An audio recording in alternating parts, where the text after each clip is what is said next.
and welcome back to episode 14 of my F1 2016 Forza India career mode, where today we are at the Monza Grand Prix. Hopefully you guys like the little banner I've got going on at the bottom. I won't be able to do it massively often, but it was just something I thought I'd try out today using Elgato software. Obviously I can add that to the bottom of it. Hopefully you guys are a little bit hopefully you guys are a fan of that, and I will try to make sure I include it in more episodes when I actually remember to enable it. But today we are at the Monza Grand Prix, obviously the Italian Grand Prix, round 14 of the season, and moving on straight on into our track acclimatization program. We've gone purple but one corner there. This was probably our best chance to get a perfect lap, but we don't manage to do so. We miss out slightly, but obviously we do get a very, very strong performance there. Moving on then to our qualifying sim, we then also do really well there once again. So then on to qualifying now. Moving on to our flying lap here, we are behind Felipe Nasr here at this point. And have a look at the speedo at this point. I'm pretty certain this is a new land speed record for a Formula 1 car on the track. 237 miles an hour. Unfortunately, the rest of that lap kind of just goes a bit crap. So, 237 miles an hour has got to be some sort of record. But as you can see, coming to the end of our next flying lap here, as you can see, coming through the final parabolica, moving on up towards the line. Are we able to go any quicker? Yes, we do. Moving to P3 of the Grand Prix, just behind the two Ferraris there, sorry, in qualifying. Overall, we did end up finishing P4 at the end of the session there, just behind Vettel, Raikkonen. Obviously, we've got a front row lockout for Ferrari, and then Hamilton in P3, so looking very, very strong for Ferrari. Hopefully, they can give the Tifosi something to be happy about this season, as they haven't been able to really repeat that sort of success for quite a few years now. It's been a bit of a shame to see, obviously. Mercedes in the hybrid era, especially around a power track like Monza, are just running away with it every single time. So hopefully, you know, we'll see Ferrari do something different today. As obviously the car has been developed quite well, actually. The Ferrari, the Red Bull and the Mercedes all are very, very close on pace, actually.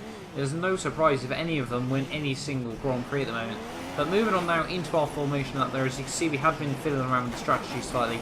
Just going to cycle up and down the gears there, just making sure everything's all in perfect working order. Once we feel that it is, we're going to skip the formation lap, and let's move into the Italian Grand Prix. 1 light, 2 lights, 3 lights, 4 lights, 5 lights, and away we go for the Italian Grand Prix there. Originally we do get off to a very, very poor start there, but Hamilton and Vettel get caught up around each other, so we move straight into P2 of the Grand Prix there. Hassling Raikkonen already, obviously with the slipstream, being so potent. But we just completely outbrake ourselves into turn 1 there. Just going to have to take the slip road there. So hopefully we're not going to lose too many positions from that. We move back down into P4 though. We need to get that piece of cardboard off our bumper there. But down into P4 once again, there obviously another incredible start. Obviously we had an incredible start at Belgium, last time out. So it was good to see, you know, that we haven't lost that sort of edge we have over the AI at this point. But following just Sebastian Vettel very, very close through the second chicane, they're not going to be able to get a move done there. But hopefully we will just be able to stay behind him. And as we can see on the end of lap 1 there, Raikkonen obviously goes purple as he is the first car to cross the line. But Hamilton and Vettel are fighting for P2 there. Hamilton not really sure what he does here. He kind of swerves Vettel onto the grass. That must be warrant a penalty at some point if they had actually properly had a crash there. But they somehow managed to stay away from each other and don't end up wiping each other completely out of the Grand Prix there. But now we're making a look on Hamilton through Curva Grande there. Are we going to be able to get at the inside? Obviously not a very easy corner to go side by side. But we do manage to get him into the braking zone. He does then slot behind us. So we move up into the podium of the Italian Grand Prix there. And obviously note the fact that Ferrari are back with a 1-2 here. Obviously hopefully we can spoil that party for them. Although we'll probably get murdered by some Tifosi all-out hardcore fan or something after the Grand Prix here. But still just following Sebastian Vettel there through the two Lesmos. Not going to be able to make a move down this back straight as he is just so much quicker off the corners. But moving on now to Parabolica at the end of lap 2 here. Still fairly close behind Sebastian Vettel here, as we just get a really, really good run out the corner here. Obviously DRS will come into effect next lap, but unfortunately obviously the detection point is beforehand. We go purple there, and around the outside of Sebastian Vettel we go as well, up into P2 of the Grand Prix there. Ferrari will obviously not be too happy with that, but Kimi Raikkonen is just ahead of us there in a very, very strong, and also obviously with that 3-4 second lead there at the moment. So he's in very, very good stead for this Grand Prix. But next up, at the end of lap 3, coming through Parabolica once again, and we do get a little bit of a wobble going through the corner there as we take a little bit too much curve on the exit. We go purple once again, but Hamilton just completely shatters that hopes and dreams of a purple lap there for us. As Vettel is now looking up the inside, we do break a little bit early, just giving the room on the inside there. And Vettel moves back up into P2 of the Italian Grand Prix there. The Tifosi will be cheering for Sebastian Vettel there. Very, very good move from him. Just up the inside, obviously. Monza isn't a particularly difficult track to overtake on. But coming through Curva Grande now, we get an absolutely beautiful run. Obviously, slipstream on this game is just so powerful. As we go side by side through the second chicane and make a little bit of contact as well, but we managed to hold it around the outside up into P2 once again of the Italian Grand Prix there. So the Tifosi once again will be very, very sad. But now moving down the back straight here, going under the old circuit there, Sebastian Vettel is going to go off our inside into Ascari there. He's just going to pretty much park it on the apex there, so we have no way to go but just hold it off behind him there as he gets an absolutely beautiful run. But meanwhile, at the end of lap 4, the virtual safety car has been enabled there. And Vettel and I are both going to have the same idea over. They're both going to move off into the pit lane there, as we're not going to lose too much time from doing so there. We move on to the set of medium tyres, hoping that potentially we could make it to the end of the Grand Prix. But I highly doubt we will be able to there, as there is Vettel in his pit box. Very, very risky strategy by the pair of us. Not many, I don't think any other AI have opted to come in. So we've got one more AI there of Toro Rosso that opted to come in there. So very, very big risk by both Sebastian Vettel and myself there. Could pay off very, very well for us. But as you can see, coming out the pits, the virtual safety car pretty much just lasted the length of the pit lane, as there were actually quite a few drivers that had made that pit stop. But then, meanwhile, at the end of lap 5, Vettel is trying to hold it round the outside of Verstappen there. As Sauber ahead of them locks up hugely there and nearly goes across the front of them there. That was Marcus Ericsson. As we're now going to try and look up the inside of Vettel and Verstappen. Verstappen then steers into us as he's trying to go into the pit lane. And we've just got to fight back there and just not let him have his way. And that's meant both him and Vettel are out, well, pretty much out of the Grand Prix there. They're both going backwards there, but we're just moved past Lewis Hamilton as he comes out the pits. And then try going up the inside of Marcus Ericsson. He tries holding it on the exit of the corner there. Being very, very aggressive. Although he is technically fighting for track position, I don't really get why he'd bother, because all he's going to do is slow us both down, as he has done very, very successfully there. Bit of a pain in the arse there, Marcus Ericsson there. But hopefully now we move around the outside of Jolyon Palmer in the Renault, back up into a point scoring position there. Kimi Raikkonen has benefited absolutely massively from not bothering coming into the pits. But as we can see, Harry Anto there, not really sure what he's doing. He's then got a nearly wiped out Sainz there, as we are having a P8 of the Grand Prix. Just so many AI getting overtaken, another AI going wide and things. We hadn't even noticed that we jumped Jensen Button there as well. But now moving on to around the outside of Carlos Sainz, going into Parabolica there. He's not even going to try and defend the position there, so very, very well done to him, as all it's going to do is hold us both up a lot of time. But next up is Gutierrez and Magnussen, and both of them in less powerful cars than myself. So we're just going to just breeze straight past them. Really not much of an issue to fight against there. As we move up into P5 of the Grand Prix, Felipe Nasr in a very, very strong fourth. You can see there, Kimi Raikkonen there, about 5-6 seconds up the road there. Very, very solid performance from him. But meanwhile, on to the end of lap 11 here, we are actually going to make our pit stop.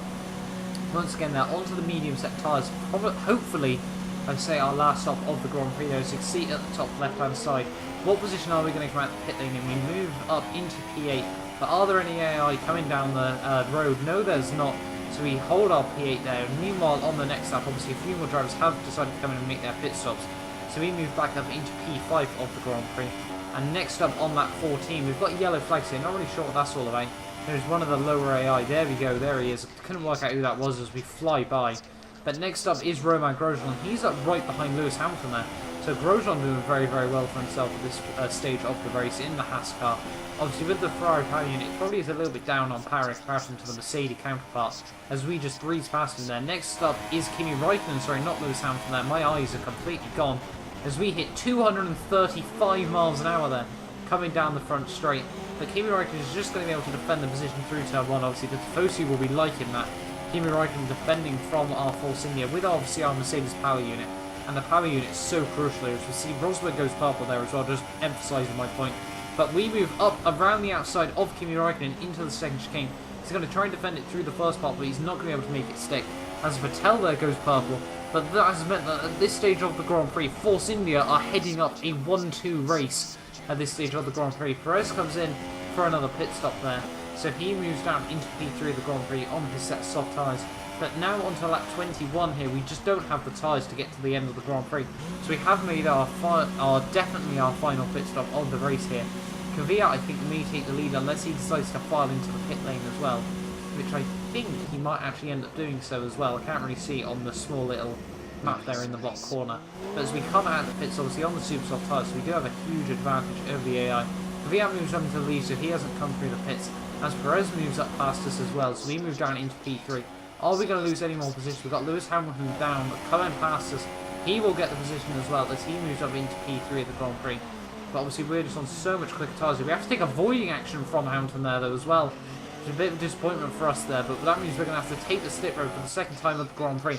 And we get a 3-second penalty there, just forgetting the fact that we've obviously knocked out 2 of the boards there. So we didn't compensate for how much time we would have to lose by slaloming around those. But next up obviously is Lewis Hamilton there. That 3-second penalty may end up being costly at the end of the Grand Prix. But at the rate we're catching up the AI, I don't think it really affects us too much. Up the inside of Lewis Hamilton into Ascari, just pretty much parking on the apex, so he has nowhere to go. And we move back up into P3 of the Grand Prix there, behind our teammate Sergio Perez, as Danny Kvyat has got to make a pit stop, as we can see here, at the end of lap 22. Force India genuinely have a 1-2 at this stage of the Grand Prix.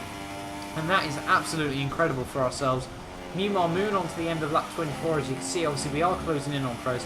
We've got over a 4-second lead over Lewis Hamilton there, so obviously we need to keep 3 seconds ahead of him with our time penalty at this moment of the Grand Prix. So don't really want to fight Perez too much, don't really want to slow him down either. But obviously at this stage of the Grand Prix, we do just want to win the race here, just try and get past Perez as we come through Parabolic, obviously just with so much slipstream. We get alongside and we move up into the lead of the Grand Prix there. But obviously we do need to make a 3-second margin to him. And with the way that the DRS is on this game and how just OP slipstream is, we're just not able to make that gap over him, as you can see on lap 27 here. Perez is only probably about, well, 5 tenths behind us as we come through the second Lesmo there. Getting very, very close to the gravel there. I think we did just dip the rear wheel in. So Perez is going to get an absolute monster run down the back straight. Obviously we're not going to try and hold him up too much as he just moves up the inside, moving into Ascari there. Obviously we won't be able to win the race unless obviously we have a crash with Perez and it costs him a lot of time. Which that is the one thing we're going to avoid doing. That's the one thing you have to remember not to do in Formula 1, and that is crash with your teammate. But Perez there, we're just going to get the get the slipstream on him, move up the inside into the final corner of the Grand Prix. It doesn't really make much difference here. It's pretty much just for bragging rights here. But Perez is technically going to win the race. We're going to come across the line in first as Perez tries to close us in. As we try and go side by side with him across the line there. Force India get a wonderful 1-2 there. Absolutely beautiful for us. The team have worked so hard this weekend. Obviously, we got a little bit lucky with Perez's strategy there. But Vijay Mallya is going to be absolutely ecstatic with that result there. We had a few race wins this season, but to get a 1-2, just really proving that it wasn't just me that was carrying the team there, was a very, very solid result for the pair of us there. Force India can go back to the factory very, very happy back at Silverstone, take home 2 pieces of silverware. If I'm not mistaken, that's Force India's first ever double podium there, and it was a 1-2. At the Italian Grand Prix, Max Verstappen there on an absolutely shocking race in P17. But anyway guys, hopefully you have enjoyed this video. Don't forget to like and subscribe for more F1 2016 content. And I will see you guys in the next one. Thank you for watching and goodbye.